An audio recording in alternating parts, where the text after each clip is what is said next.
कसला बेकार ॲक्सिडेंट झाला आहे. नमस्कार मित्रांनो, तर मी आहे ब्लॉगर बाबू आणि आज मी चाललेलो एका गावाला.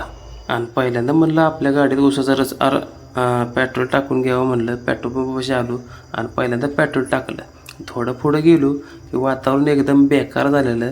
म्हणलं आपल्याला काय पुढचा अंदाज येणार नाही. डोळ्यांना जेवढं दिसतोय अंदाज तेवढा आपण अंदाज नीट काढूया. पहिल्यांदा म्हणलं रेनकोट घालूया. रेनकोट घातला आणि म्हणलं आता हेल्मेटसुद्धा व्यवस्थित सेफ्टी घातलं पाहिजे. चष्मा होता, चष्मा काढला आणि लगेच तुमच्या भावाने हेल्मेट घातलं, लगेच चष्मा घातला. कसं दिसतोय मी? तर नंतर लगेच प्रवास चालू केला.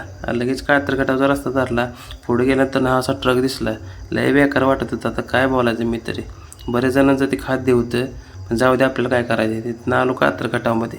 कात्रकटामध्ये आल्यानंतर चांगलं वातावरण होतं, पण हे पुलाचं एकदम बेकार वाटत होतं. सगळा रस्ता चिखलानं भरलेला. पुलाचं काम चांगलं होतं. थोडं पुढं आलं की लगेच पडळ रस्त्याला इथं एक पालखी होती. पालखीचं म्हटलं दर्शन घ्यावं, पण म्हटलं जाऊ दे आपल्याला उशीर होतोय. थोडं पुढं गेलं की पडळचा कारखाना लागतो. पडळचा कारखाना सोडला की वैकवी फाट्यावर आल्यानंतर इथं पालखी दिसली. आता म्हटलं ही कुणाची आहे? तर यशवंत बाबा महाराज पालखी रथ होता. म्हटलं छान दर्शन झालं. तिथनं थोडं पुढं आलं की हे गाव कुठलं आहे मला कमेंटमध्ये सांगा. तिथनं थोडं पुढं आलं की लगेचच ही आता घाटावर सगळी थांबलेली. एकदम मस्त गार वारा लागत होतं. त्यातनं थोडं क्षार पाणी थोडं थोडं पडत, त्यामुळे पावसाचं एक नंबर होतं. आता लहानपणी एसटीतनं आम्ही बघणारे पवनचक्की. ह्या पवनचक्कीला आम्ही एसटीतनंच बघितले आजपर्यंत. आता पहिल्यांदा मी असं गाडीवर वगैरे फिरायला लागलोय. एकदम भारी वाटत होता. ही लहानपणीची गोष्ट आहे त्या, पण आपण आता हे जिवंतपणे आता बघतोय आपण समोर. जे लहानपण होतं ते लहानपणी.